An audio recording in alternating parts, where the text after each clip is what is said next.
Hey everyone, this is Old School from whatthebuck.net, coming to you live from Studio 76 with a quick sort of impromptu live stream video on Facebook. We're at facebook.com/whatthebuck. I was having a conversation on Twitter with Make a Pikachu, I think was the Twitter handle. I apologize if I got that wrong, as well as CJ and a couple of others, and then Greg Allman, who you guys know I think very highly of, and they were talking about how many receivers the Bucs will keep, historically how many receivers the Bucs have kept, and then the tight end position. And we actually talked about this a little bit on this week's What the Buck podcast with Mark Cook as we did the roster walk.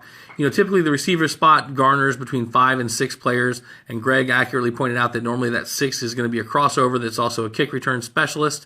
And then the tight end spot, when you try to plan for the tight end spot, you end up thinking about things like injuries, most often, and in the past we've kept 4. Then you've got the desire to keep draft picks and things like that around. So with AJ or ASJ, you know, that's an investment that they want to see how it pays off. And you know, there's a comment on Twitter the other day as well about, you know, I think it was Pete Prisco really wants to see ASJ develop this year and produce this year. Well, everyone does. You invest in a tight end and you want them to produce, obviously. Now, the point that I was trying to make on Twitter, but it does a really bad job of coming across in 140 characters, is, in my opinion, when you look at receivers, right, skill positions, wide receiver, tight end, and backs, these are all guys that can be targets for passes.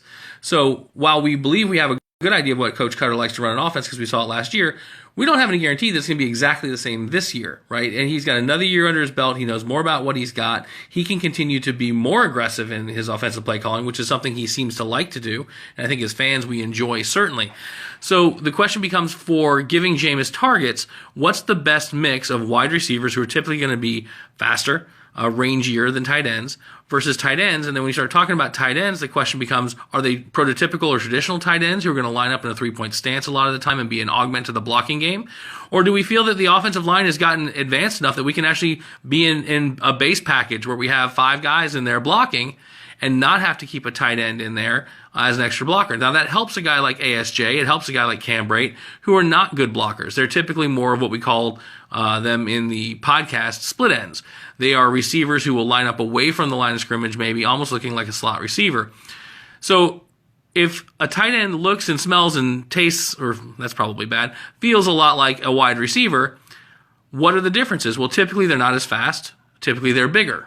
Right? So you have to start looking at that. Instead of subdividing wide receivers and tight ends, in my opinion, you have to look at them as one mass if we believe the offensive line is strong enough that we don't have to give it a lot of assistance to give Jameis pass protection.